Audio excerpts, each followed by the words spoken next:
Kalau mau bergerak nanti akan bisa makan. Ya, kalau dalam pepatah Arab, al-harokah barokah.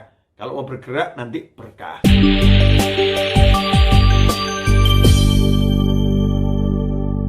Bismillahirrahmanirrahim. Assalamualaikum warahmatullahi wabarakatuh. Saudaraku dimanapun Anda berada. Ya, insya Allah kita akan ngaji kitab kuning. Ya, santri pasti tahu apa itu kitab kuning. Jadi kitab yang memang dulu bahan kertasnya kuning. Nah, kalau yang saya pegang ini kitab kuning yang betul-betul asli, tulisan tangan ya.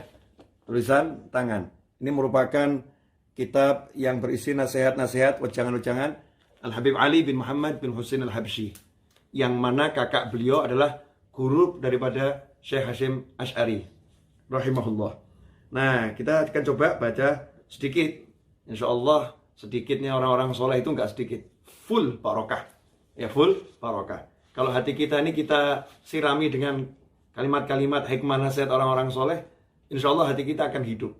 Tapi kalau hati nggak disirami, ya seperti tumbuhan. Tumbuhan kalau nggak disirami, lama-lama layu terus mati. Ya, naudzubillah min dzalik. Nah, di antaranya nasihat Habib Ali Habsyi dalam wejangan-wejangan yang beliau sampaikan nyantai bersama teman-temannya ketika duduk-duduk atau di majelis adalah kalimat berikut. Wa qala radhiyallahu anhu asyar fi sihhatil iftikar ila al-ghaffar. Idza adharta hajatak wa faqrak wa arafta haqqa man iftakarta ilaih sahula alaik walakin azza hadha alaina li'anna al-insan yurid lahu ikhtiyar wa yurid anna al-amra yajri ala ma 'indahu la ala ma 'inda Allah. A'til gus bariha la tadbir khilaf tadbirillah. Ini nasihat yang luar biasa. Jadi kalau kita lihat katanya Habib Ali, perkaranya itu yang jadi sumber keberhasilan seseorang. Kalau orang mau berhasil, orang mau urusannya jadi beres semuanya, hidupnya enak, hidupnya nyaman, hatinya tenang, pikirannya nggak kacau, adalah sihatil iftikar ilal ghaffar. Dia betul-betul merasa butuh kepada Allah yang Maha Pengampun. Nah, kalau kita betul-betul merasa butuh kepada Allah setiap saat, jadi butuhnya hanya kepada Allah Subhanahu wa taala, maka tentu hidupnya akan jadi enak. Jadi enak, jadi nyaman. Idza adharta hajatak wa faqrak.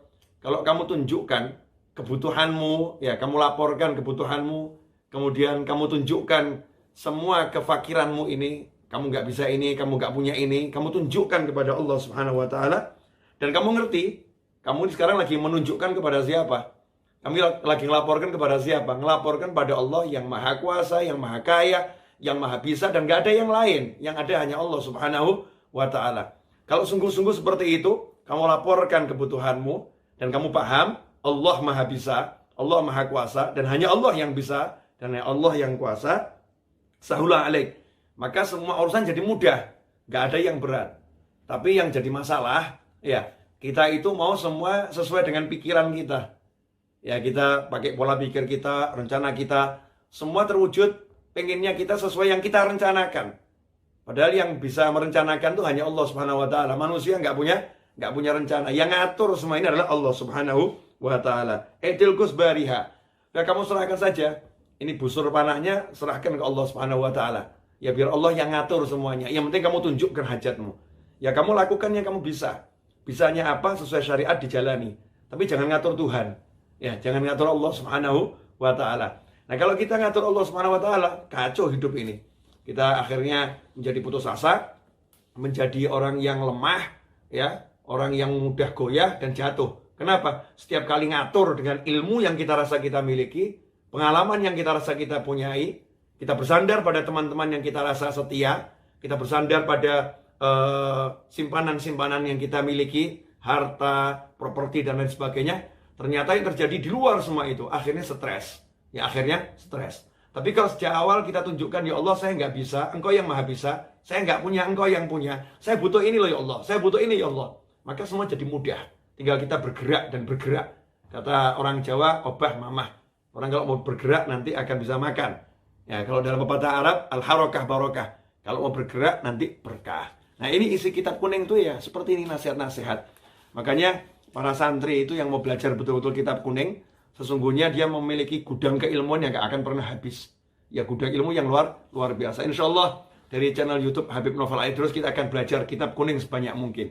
Kali ini kita lagi mengutip dari nasihat Habib Ali Al-Habsyi, yang kakaknya merupakan guru daripada Syekh Hasyim Asy'ari rahimahumullah, dan beliau sendiri adalah pengarang Maulid Simtud Duror. Nanti kita kesempatan yang lain akan belajar buku-buku yang lain.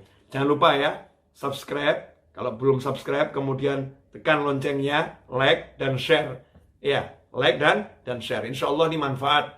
Semakin banyak orang yang nonton, semakin besar pahala Anda yang membantu untuk nge-share-nya. Nah, karena ini ilmu. Jadikan ini daganganmu. Ya, jual ke orang-orang. Gratis.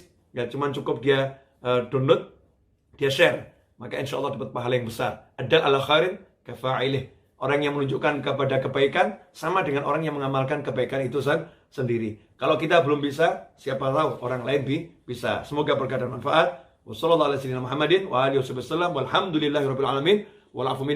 Wassalamualaikum warahmatullahi wabarakatuh.